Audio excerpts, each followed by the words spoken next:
Cohen es como de sacerdote, los Cohen. Dice, eso es, en lugar de cambiar todo, el Mar Muerto no es un escenario cualquiera. Según el relato de Génesis, en esta región se encontraba Sodoma y Gomorra, ciudades que terminaron destruidas.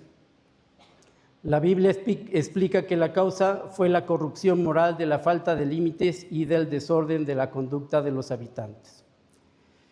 Y curiosamente, también el día de ayer, en las sinagogas se leyeron los párrafos de la Torá que se refiere directamente a la conducta sexual y los límites que el pueblo debe respetar. Hay una contradicción muy fuerte entre lo que dice la Torá y lo que está haciendo el pueblo de Israel. Y todo esto es apoyado por el primer ministro Netanyahu. ¿Por qué digo todo esto? Este segundo tema que vamos a ver es Judas traiciona a Jesús. Si en ese tiempo, cuando Judas traicionó a Jesús, no sé qué pensaba Judas, además de que él prácticamente no era creyente y también fue usado por el Señor para esto, pero ahora 2000 años después el pueblo judío está peor, está provocando al Señor. ¿Qué pasaba cuando el pueblo de Israel idolatraba? Venía desgracia, venía decadencia, venía muerte. ¿Qué está haciendo el pueblo de Israel ahora? Por un lado, algunos piden que venga el Mesías, les urge hacer su templo. Por otro lado, el remanente que seguramente ya está orando a Jesús por su segunda venida. Y tal vez también gente que sigue creyendo en Dios, pero que no confía en este sistema. Pero en general Israel está al borde de la destrucción. Si tenemos duda de que los últimos tiempos faltan, pues con todo lo que está haciendo Israel, lo único que está buscando es destrucción. Entonces yo comparando esto con Judas, Judas vio a Jesús, estuvo con él, escuchó su mensaje, convivió, vio milagros y al final Judas terminó por traicionar al Señor. Sabemos que Judas negoció en secreto para entregar a Jesús. Vayamos a Mateo 26, 1, 16. Por favor, hermanos. Mateo 26, del 1 al 16.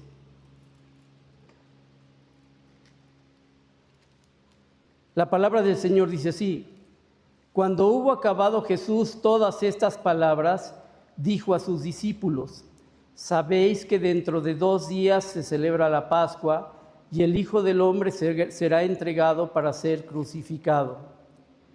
Entonces los principales sacerdotes, los escribas y los ancianos del pueblo se reunieron en el patio del sumo sacerdote llamado Caifás y tuvieron consejo para prender con engaño a Jesús y matarle, pero decían: no durante la fiesta, para que no haya alboroto en el pueblo. Y estando Jesús en Betania, en casa de Simón el leproso, vino a él una mujer con un vaso de alabastro de perfume de gran precio, y lo derramó sobre la cabeza de él, estando sentado.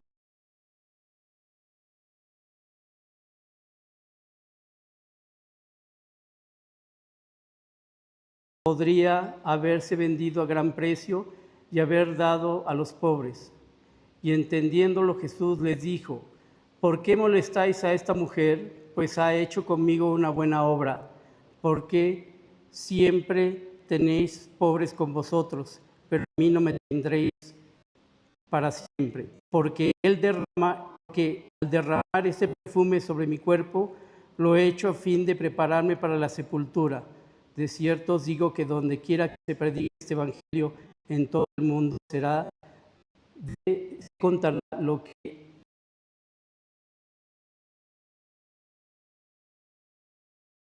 Judas Iscariote fue a los principales sacerdotes y les dijo: ¿qué me queréis dar?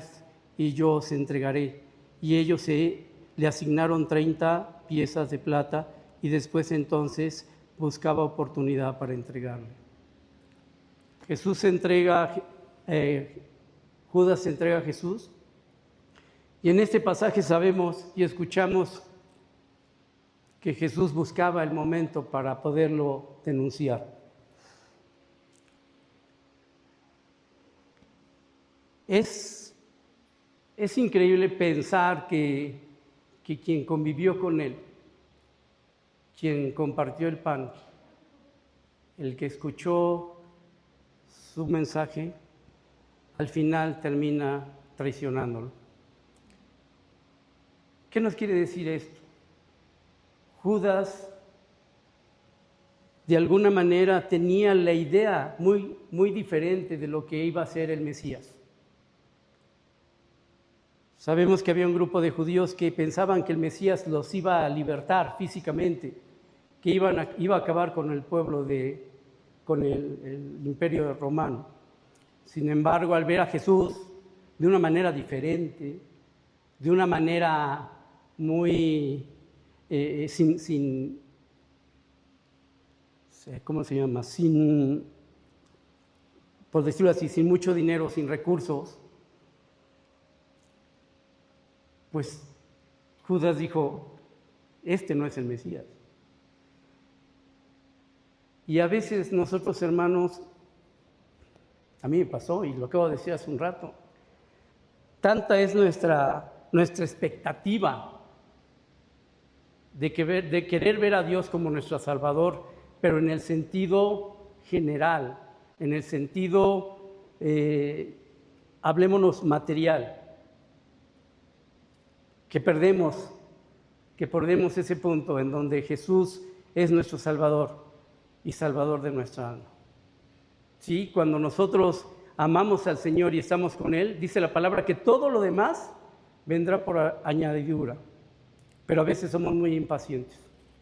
Y creo que Judas, en ese sentido, él erró, él se confundió y se rompieron las expectativas que tenía de que era el Salvador a nivel militar.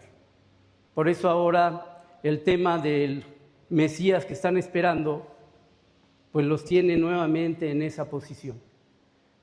¿Sí? El espíritu de Judas sigue presente. Después, Judas ocultó su traición con un símbolo de amistad. En Mateo 26, 47, 56, podemos ir allá, Mateo más adelantito, 26, 47, 56. Para los que tienen Reina Valera, dice el arresto de Judas. Mientras todavía hablaba, vino Judas, uno de los 12, y con él mucha gente con espadas y con palos, de parte de los principales sacerdotes y de los ancianos del pueblo. Y el que les entregaba les había dado señal diciendo: al que yo bese, ese es, prenderle. Y enseguida se acercó a Judas y dijo: salve, se acercó a Jesús y dijo: salve, maestro, y lo besó.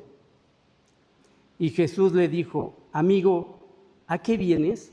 Entonces se acercaron y le echaron mano a Jesús y le prendieron.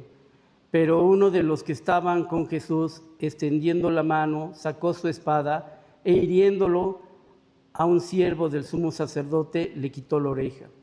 Entonces Jesús le dijo: vuelve tu espada a tu lugar, porque de todos los que tomen espada a espada perecerán. ¿Acaso piensas que no puedo ahora orar a mi Padre y que Él me daría más de 12 legiones de ángeles?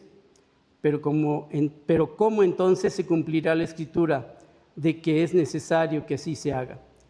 En aquella hora dijo Jesús a la gente: ¿cómo contra un ladrón habéis salido con espada y con palos para prenderme? Cada día me sentaba con vosotros enseñando en el templo y no me prendisteis. Mas todo esto sucede para que se cumpla la escritura de los profetas. Entonces todos los discípulos lo dejaron y huyeron. Hermanos, nosotros cuando tenemos una amistad o una buena relación con alguien, normalmente entre mujeres se saludan con un beso. Por cultura, pues ese beso era muy normal entre ellos. Aquí en México se vería algo raro, ¿no? Tal vez se hace entre papás e hijos, pero no así entre amigos. Pero el afecto se demostrará de alguna otra manera. Sin embargo, el traicionar a Jesús con ese símbolo, como dice ahí, de amistad, es lo más vil que se puede hacer.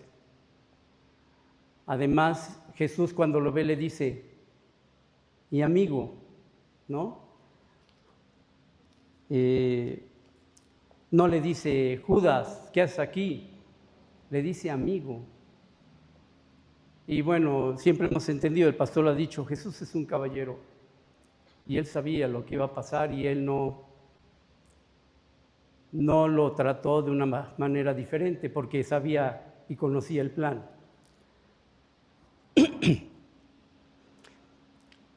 Y trasladándonos a nuestra vida como cristianos, alguna vez, de alguna manera, nos hemos comportado así, lamentablemente, ¿no? A lo mejor por no querer ofender, por ser políticos, como dicen, es que yo soy político. Y a veces hacemos cosas que pues prácticamente está en contra de nuestra esencia. A veces sería mejor decir las cosas de frente, obviamente con respeto y amabilidad, a dejar que las cosas pasen, ¿no? Porque después de que pasan, la bola de nieve va creciendo y después se vuelve un gran problema, como lo que hizo Judas. En algún momento, cuando algo no le pareció, bien pudo haber tomado a Jesús con toda la confianza que tenía y decirle, maestro, quiero hablar con usted, como muchos lo hemos hecho, ¿no? Y decir las cosas como son, para detener esa molestia que a la larga yo creo que se va volviendo resentimiento, coraje, odio. Entonces, todos tenemos un poco de Judas, tenemos esa esencia humana. El pecado todavía está en nosotros y, como dice la palabra, el que es santo, santifíquese cada día. Y ese es un gran reto, un gran esfuerzo en el que todo el mundo debe de estar, ir creciendo, ir conociendo. ¿Y cómo lo podemos hacer? Y todos lo sabemos. ¿Cómo podemos ir creciendo en eso? ¿Cómo podemos ir santificándonos? Leyendo la palabra. Y nuevamente, conociendo a Dios a través de su palabra, conociendo a Jesús para amarlo día a día. Y eso lo hemos dicho muchas veces. Y aquí hay otro punto también importante, a una observación, cuando aquí no lo dice, pero en otros evangelios, en Juan es mucho más claro, dice cuando Pedro le corta la oreja a uno de los que estaban ahí. Traté de buscar, no sé, ahora sí me gustaría que me apoyaran ahí mi pastor o mis hermanos, donde yo sabía que le cortaba la oreja y Jesús se la volvía a colocar. Hasta donde yo busqué en los 4 evangelios no vi que Jesús le restaura la oreja. No sé de dónde salió eso o si está en otro versículo. Pero si así fuera, que le haya restaurado la oreja, pues este joven que trabajaba con el sumo sacerdote, pues ya llevaba un buen testimonio, ¿no? Tuvo que haber llegado con el sumo sacerdote y decir lo que pasó, ¿sabes qué? Me cortaron la oreja y mira. Y lo más seguro es que esa oreja ni siquiera la levantaron. Imagínense una oreja toda sangrienta con tierra y todo. Yo creo que esa oreja era totalmente nueva, reconstruida. Entonces, ¿por qué digo esto? Porque a pesar de en ese momento tan crítico para Jesús, Él hizo un milagro, si fuese ese el caso. Y bueno, hizo otro cuando dijo, yo soy, y todo el mundo cayó al suelo. Nadie puede hacer eso. Y también tuvo que haber sido un testimonio para decir, es que cuando dijo esa palabra, todos caímos. Y aquí el punto es, hermanos, seamos lo más honestos posibles. Si no estamos de acuerdo con algo, levantemos la mano. Es válido, se vale, se puede. Pensemos bien las cosas, hablemos claro, sin ofender, porque lamentablemente en este mundo nadie o mucha gente no acepta que le llamen la atención o que le digan la verdad. Lucas 22, 51. A ver, vamos rápido a ver eso, para que no se quede volando. Lucas 22, 51.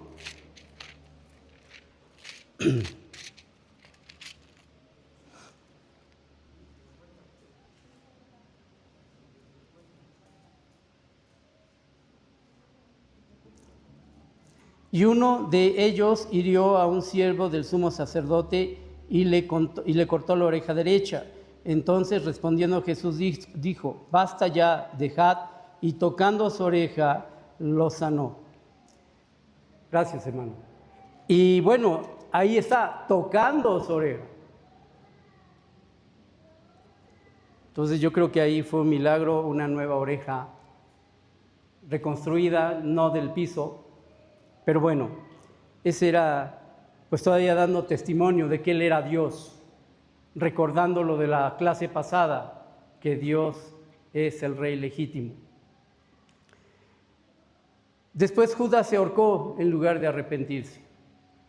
Otro punto muy crítico para el ser humano, que a veces no entendemos que el Señor murió por nosotros y murió por todos nuestros pecados, pasados, futuros y presentes, y que ahora solo tenemos que acercarnos a Él y pedirle perdón. Vayamos a Mateo 27, 3, 10.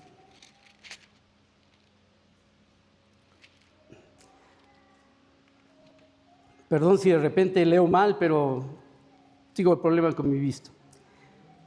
Muerte de Judas. Entonces Judas, el que le había entregado, viendo que era condenado, devolvió arrepentido las 30 piezas de plata a los principales sacerdotes y a los ancianos, diciendo, yo he pecado entregando sangre inocente. Mas ellos dijeron, ¿qué nos importa a nosotros? Allá tú. Y arrojando las piezas de plata en el templo salió y fue y se ahorcó. Los principales sacerdotes, tomando las piezas de plata, dijeron, no es lícito echarle en el tesoro de las ofrendas, porque es precio de sangre. Y después de consultar, compraron con ella en el campo del alfarero para sepultar a los extranjeros. Lo que les comentaba, nosotros como cristianos tenemos la puerta abierta con el Señor. Podemos acercarnos al trono de su gracia y pedirle perdón.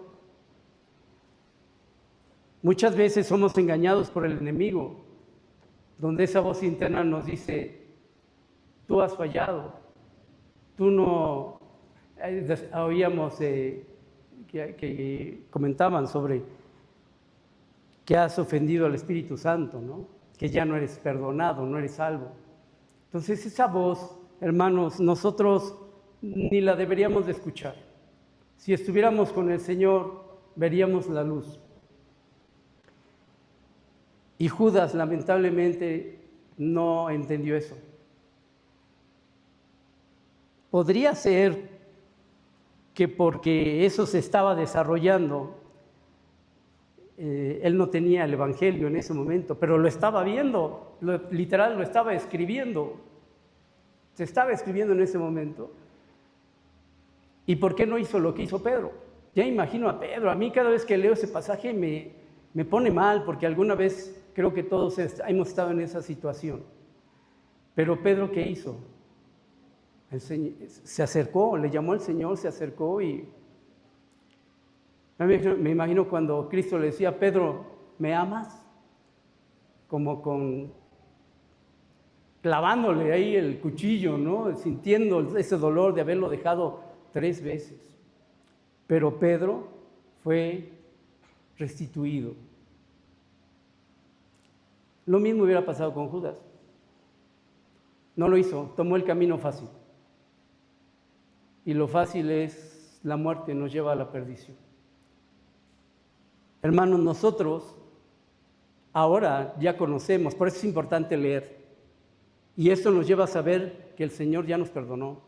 Y si caemos, porque lamentablemente nuestra condición humana aún nos lleva a eso, corramos, no tardemos para pedirle perdón.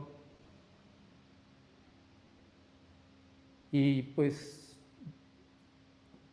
es simplemente ser humilde, arrodillarse y decirle, Señor, perdóname, te fallé. En mexicano la regué, pero tenemos esa entrada con el Señor para poder ser perdonados. Judas no lo hizo así. Y pues lamentablemente Judas se perdió. Después, el arrepentimiento es más que sentir pesar. Es parte de lo que estábamos diciendo ahorita. En 2 de Corintios 7, del 8 al 11. Vayamos para allá. 2 de Corintios 7, del 8 al 11.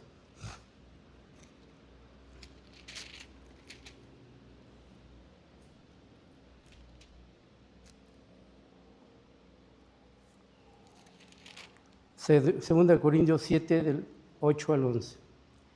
El título de este capítulo es Regocijo de Pablo al arrepentimiento de los corintios. Pero en los versículos 7 y 8 nos dice, por tanto, como en todo abundáis, en fe, en palabra, en ciencia, en toda solicitud y en vuestro amor para con nosotros abunda también esta gracia. No hablo como quien manda, sino para poner a prueba por medio de la diligencia de otros, también la sinceridad del amor vuestro, porque ya conocéis la gracia de nuestro Señor Jesucristo, que por amor a vosotros hizo pobre siendo rico, para que vosotros con su pobreza fuisteis enriquecidos. No es lo mismo, hermanos, el pensar que sí pequé, pues ya ni modo. Ya pecamos, pues lo que tenemos que hacer es ir rápidamente a pedir perdón. No sea que en ese ínter de tiempo muramos. Entonces, Judas también aquí lo mismo, no entendió entre decir ya me arrepentí, pero no se arrepintió, él nada más le estaba pesando eso, dejó las monedas y le dijeron que pues ese era su problema. Además aquí también se ve la maldad de los sacerdotes diciendo que no podían echar eso para la ofrenda porque era precio de sangre. Ellos mismos provocaron eso. Y ahí se veía realmente que ni ellos y nunca habían creído.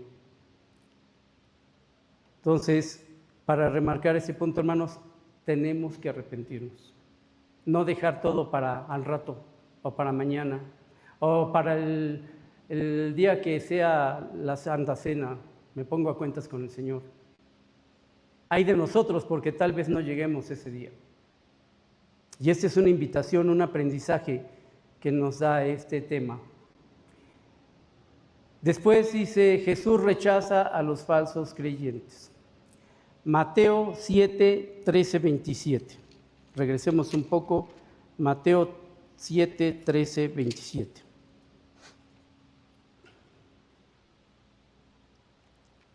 Mateo 7, 13, 27. Por esto, hermanos, sigo consolando en vuestra consolación, pero mucho más nos gozamos por el gozo de Tito, que haya sido confortado por su espíritu por todos vosotros. Pues si de algo me he gloriado con él respecto a vosotros, no he sido avergonzado, sino que así como todos os hemos hablado con verdad, también nuestros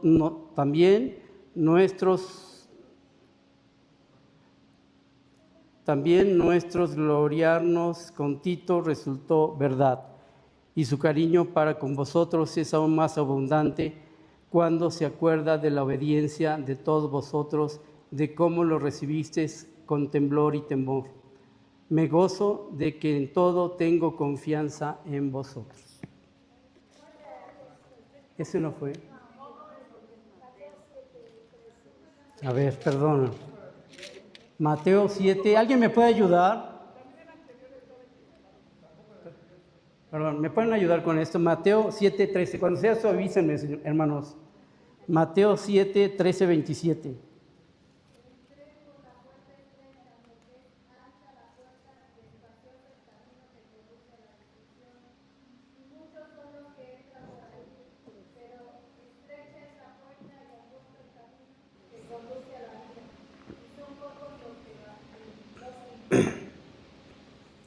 Amén.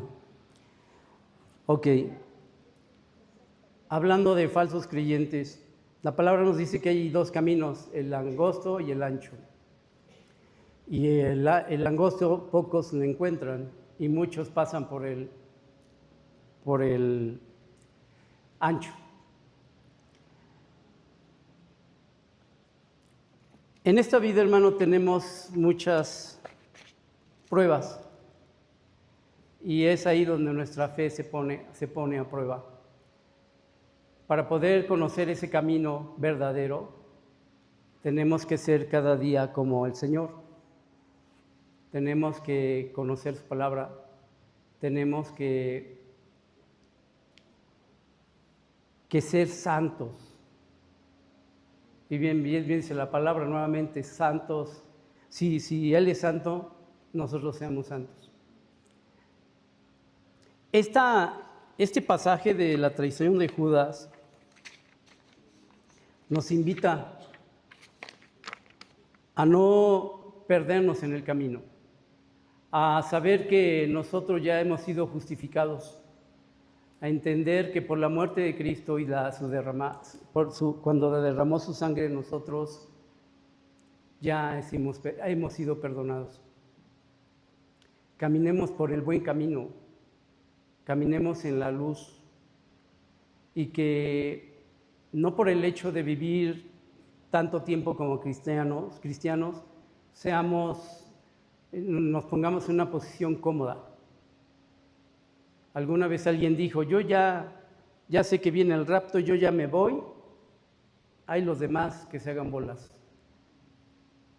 Y eso no es justo, eso no es cristiano, porque solamente estamos pensando en nosotros. Que este pasaje nos enseñe a que entendamos que estamos caminando de la mano como iglesia, que la convivencia día con día sea santa, somos hermanos. Yo siempre digo, cuando empiezo en la iglesia, digo primero las mujeres, ¿sí? Procurarlas, quererlas.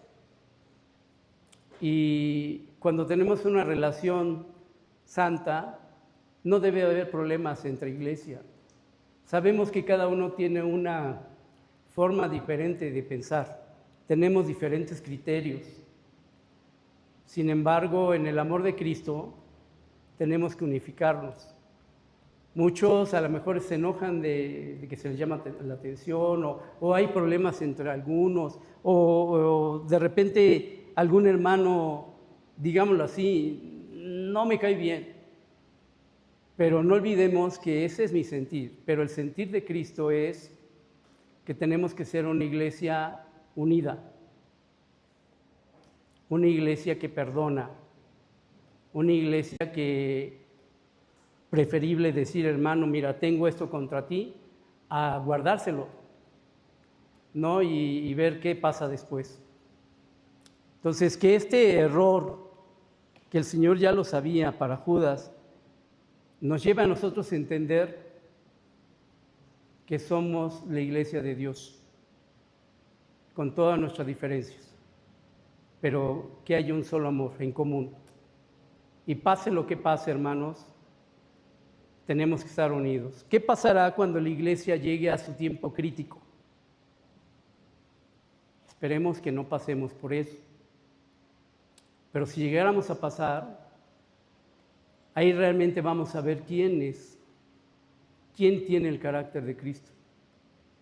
Y eso va a ser que distinga a la iglesia Sinaí. Hablamos de una iglesia mundial, universal, y no somos los únicos en pasar situaciones así. Toda la iglesia, a nivel mundial lo está pasando. Pero que seamos nosotros ese remanente que cumplimos cabalmente la palabra del Señor. Somos diferentes, pero con Cristo somos iguales. Cuando lleguemos con el Señor, no va a haber diferencias. Ni siquiera nos vamos a llamar como nos llamamos ahorita. Todo va a ser nuevo, todo va a ser limpio. Y como dijo el Señor, las cosas viejas pasaron. Ahora todas son hechas nuevas. Y hermanos, para concluir, Judas, uno de los 12 discípulos, no era un cristiano verdadero, solo pretendía ser un discípulo de Jesús, un seguidor y un amigo. Él fue en secreto ante los líderes religiosos de Israel y acordó traicionar a Jesús por el precio de un esclavo. Traicionó a Jesús con un beso, un símbolo de amistad. Más adelante reconoció su pecado y sintió remordimiento por él mismo, pero no se arrepintió. En vez de ello, mostrando su falta de arrepentimiento, Judas salió y se ahorcó. Hablando a nivel mundial, hermanos, hay algunos en la iglesia que, como Judas, solo pretenden ser cristianos, pero en realidad no lo son. Nunca se ha arrepentido verdaderamente de sus pecados. Puede que reconozcan su pecado y que inclusive tengan pesar por su pecado, pero nunca se han alejado de su pecado y lo han rechazado. Ellos aseguran que Jesús es su Salvador, pero no viven como si Jesús fuera su Rey. No muestran evidencia de una vida cambiada, lo cual demuestra un arrepentimiento verdadero. Hermanos, Cristo viene. ¿Y cómo queremos que nos encuentre? ¿Aceptos ante Él? Y que en su momento los diga, apartaos de mí, hacedores de maldad. Que esto sea una reflexión para entender que no venimos a calentar una silla, que no salimos a vivir como seres humanos y salimos a vivir como cristianos, verdaderos cristianos. Que eso sea nuestra identificación ante el mundo. Y hermanos, muchas gracias, que Dios les bendiga y tomemos en cuenta estas palabras porque los tiempos ya son cortos. Oramos. Amado Padre, gracias.